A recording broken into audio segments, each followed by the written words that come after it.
I would say that it hasn't really changed much for me creatively because my studio is in my home, so it's not difficult in that way for me, and I spend so much time inside the house anyway. So not really. I guess it's always nice to be able to get outside the studio sometimes, and with lockdown that's obviously been difficult.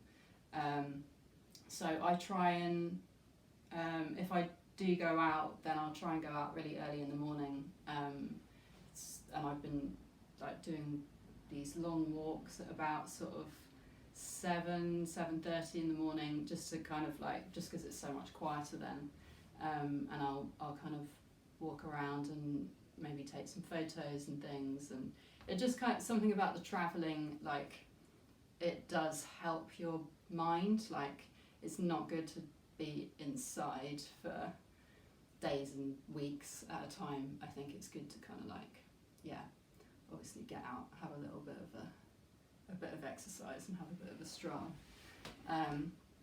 So yeah,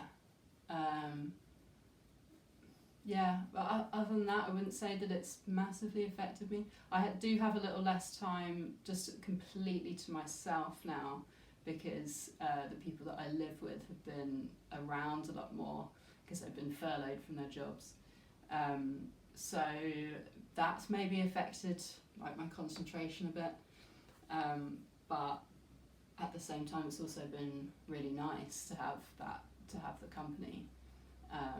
So yeah, it's kind of like some good things, some not good things, but generally it's not been a massive difference for me personally.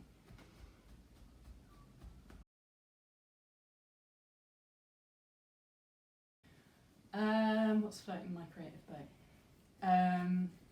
Well, definitely these early morning walks that I'm doing, they have inspired me to finally get this instant camera that I've been wanting for a while, which is really cool, and it takes these really nice little instant photographs, and basically photography really inspires my painting a lot, and so that's been kind of like a cool thing to do, like just wandering around the deserted streets and kind of seeing what grabs me, and yeah, I've been doing a bit of painting as well, not necessarily from those photos, but just,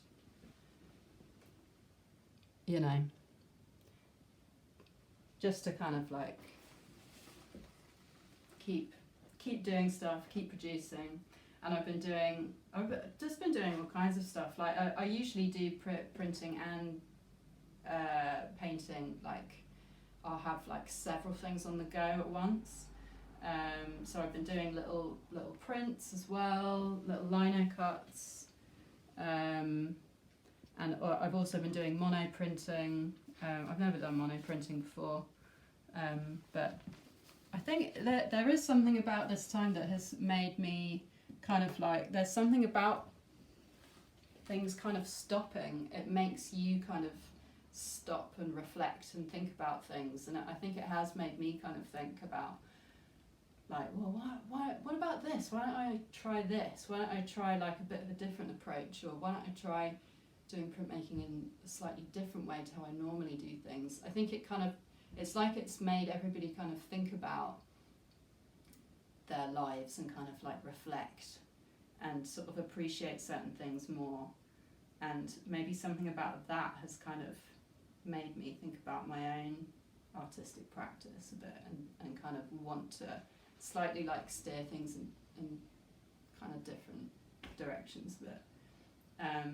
So yeah, as usual, I'm just kind of like following my own nose in kind of quite a literal way, and seeing kind of like, yeah, just kind of like following my instincts with things. Yeah.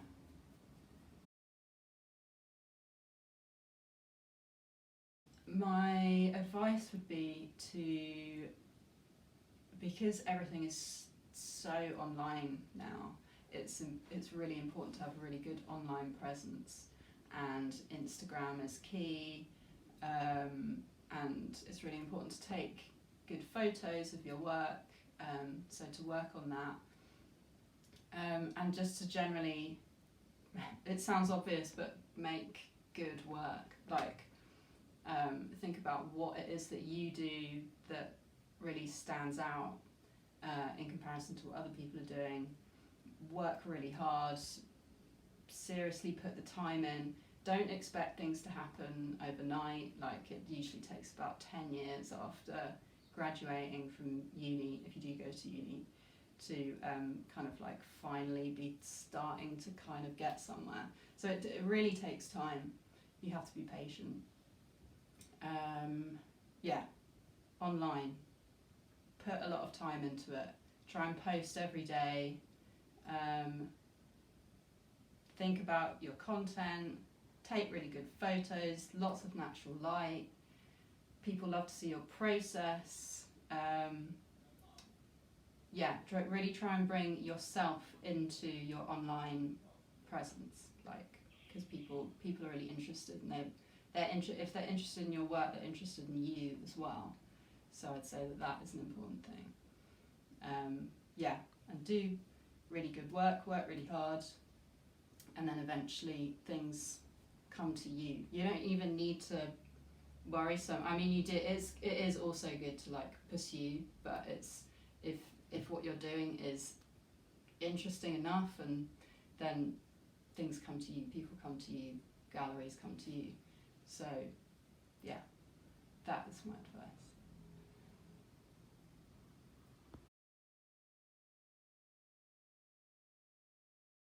One thing. So a few different points. Definitely, I would say going to London. I mean, kind of going to London generally and seeing artwork in London from like a pretty young age. I would say that, but that's kind of pretty general. But growing up in proximity to London and being able to kind of like see a lot of culture because of that. And then I guess when I was slightly older, going and seeing printmaking exhibitions, and in particular the work of Gail Brodholt and Paul Catherall, and seeing their lino cuts. I didn't even know, I'd never done printmaking at school, I'd never done it before, and I didn't know what a lino cut was, or what relief printmaking was, but seeing their work and the kind of, and the colours and the graphic nature of it, it really kind of, I thought, oh, there's something about this that feels very kind of me somehow. And so, yeah, I'd say kind of like discovering lino cut through their work, and then that kind of like basically realising that this would be my ultimate job, was to become a printmaker, like these guys were, and to be able to produce work like that, and to be able to produce limited edition prints. So that really inspired me. I would say also the work of illustrator Johnny Hanna had a big impact, and that there were a couple of exhibitions of his that I saw, one of which was in Brighton, which I just kind of like stumbled into, and he had original paintings on the wall, and he had prints and kind of like small one-off kind of sculpture things that he'd made, and the eclecticness and the colour and the positivity of seeing an exhibition that kind of like encompassed so many different mediums, but they're all by him. I think that something about that made me kind of like think, yeah, I want to do this for a job, and I want to be this kind of artist. That you don't just have to be one thing, that you can do you can have many different facets to your art practice. So I would say that, and I'd also say, coming out of uni, the fact that I studied graphic design, and so it was more kind of like commercial art, and there was something about doing commercial art and answering briefs and things that, for me, I just always, it kind of like was trying to like fit a square peg in a round hole kind of thing. Like, it was just like, I found it so challenging, and I think I always, in the back of my mind, kind of knew that I was more of an artist. And basically, I, in London, went to see this show by this painter, and it was part of this tour with the Contemporary Art Society that my mum was a member of, and basically you get to see all these funny little galleries in London, and having like studied design and kind of like everything's on the computer, and going on this tour and seeing these paintings mainly in these galleries, there was something about seeing the work on the walls that and it would be like these really cool paintings, and then you just see the price tag below it, and you just think like, I love that, the process of this person's, it's so simple. They've made this work and they've put it on the wall, and then someone gives them money for it and takes it away. And something about that just made me think, the simplicity of that, I just love it. You don't have briefs or clients or anything. You make something, and then you bring it into the world, and then there it is, and then somebody at some point might come along and give you money for it, and that's it, and that is your job. So I think that just seeing, I can't even really remember what the painting was, but something just kind of clicked in my head and just made me kind of go, that I want to do that. I love how kind of pure and simple that is. Somebody makes something, and someone comes along and wants it and gives that person money, and then they can go off and get some more paint and do another painting and maybe get some food. Yeah, I just thought that's great. That's all I need. That's what I want to do.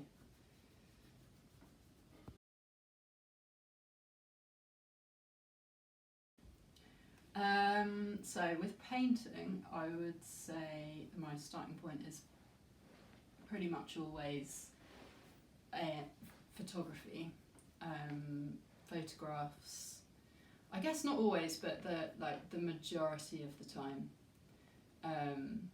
that will be the case, and that there'll be something there'll be a composition or a combination of colours in a photograph that I want to, that creates kind of like a certain feeling or a certain mood, or it makes me feel a certain way when I look at it, and I want to then get that mood across in a painting, and if anything, kind of like dial that feeling up a little bit, so just kind of like exaggerate things a bit.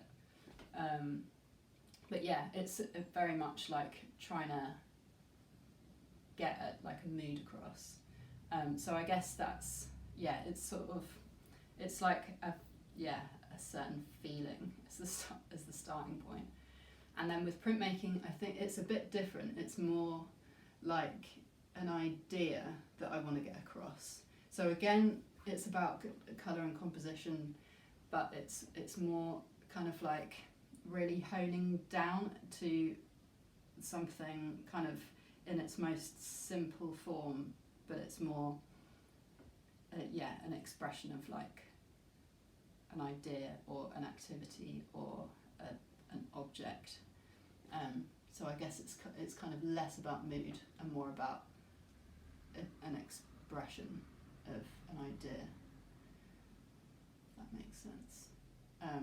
And usually with printmaking, it's very much to do with drawing, and like I'll be working an idea out in my sketchbook, and so it's much more kind of like drawing and sketchbook based. Yeah, and does it vary? Not massively. Like I guess I always want to try and mix things up in what I'm doing, and kind of like push the boundaries of things. But generally that's how things generally fall into. Painting is more about mood and printmaking is more about like a certain idea or like a kind of a graphical sort of expression of something. Yeah. Maybe other people would have different things to say about that. I don't know. It's in the eye of the beholder. But that's what I think I'm doing.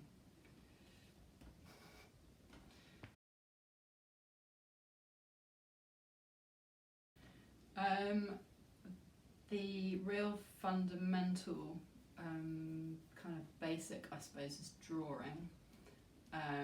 Whether it's painting or print or whatever I'm doing, I kind of always feel like I always kind of feel like I'm drawing in some kind of way. And I'm always thinking about colour all the time and how different colours kind of can come together and create different feelings. And so I guess that's a really fundamental thing. And also kind of like not getting overly kind of like precious or kind of fussy about things. Like I want things to be kind of quite, to be kind of like their most basic sort of economical kind of, how do I put it? I want things to be kind of, for there to be kind of like an economy to what I'm doing. Like I kind of enjoy that, like there still being a sense of like a human being has made this and kind of really put themselves into it, and you can really feel something from that, and it's like a unique thing. But at the same time, it's kind of, there's like a kind of a simplicity to it. So it's kind of getting the balance right of those two things. So that's kind of what I aim for in everything that I do, I think. That kind of getting kind of like a simplicity, but and kind of following my instincts with things in there, and showing like a real kind of humanity, but at the same time things not being kind of like overworked or over fussed kind of thing.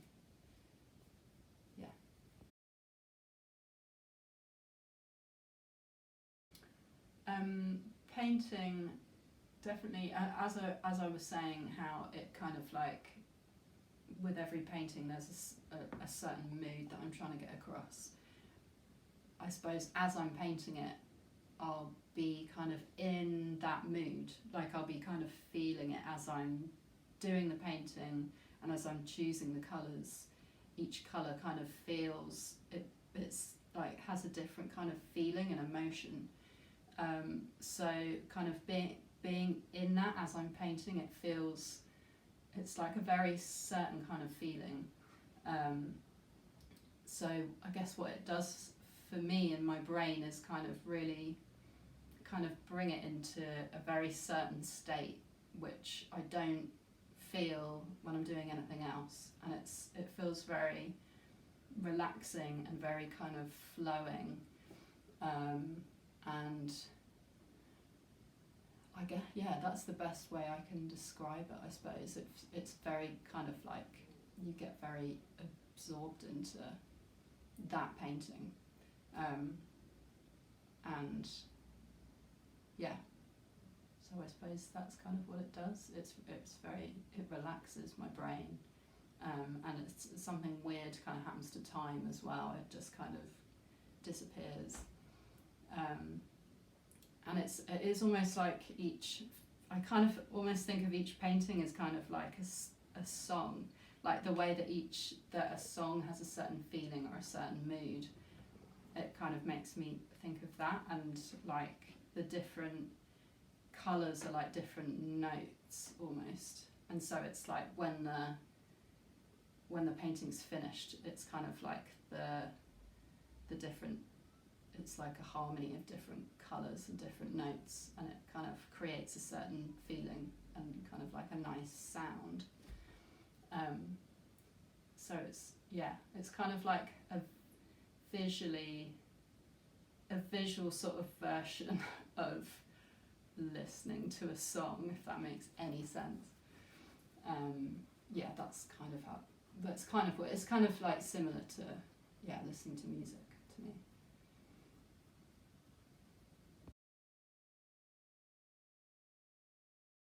Collaborate with artistically is somebody called Lola Lopez Alvarez, who is a very talented friend of mine who I also happen to live with, and she's at the moment studying printmaking at Brighton University, and she's the most amazing printmaker, artist. She makes fantastic zines, and she does these amazing animations. Basically, she's all about mark making and printmaking with kind of like very DIY, like lo-fi kind of methods, and everything's kind of like very basic equipment, but what she creates from it, from kind of like minimal stuff, is just amazing. She made this mural in the garden the other day from these printouts, and it just kind of like, it started off just a few A4 sheets of paper just kind of like pasted onto the brickwork, and then it just kind of grew as the day went on. And it's just cool living with her, and just seeing where she's kind of like leading herself next. And she makes these amazing animations from like the prints that she produces, and soundtracks them herself, and the soundtrack is incredible and kind of like fits with everything. She's also an amazing bookbinder, and so I'm always kind of like interested in books and book making, and I think it would be really cool to collaborate one day and make some limited edition books together. That would be cool. Or a short film or animation. That would be great. Everything's possible with Lola. She's brilliant. Look her up. Lola Lopez Alvarez. She's on Instagram.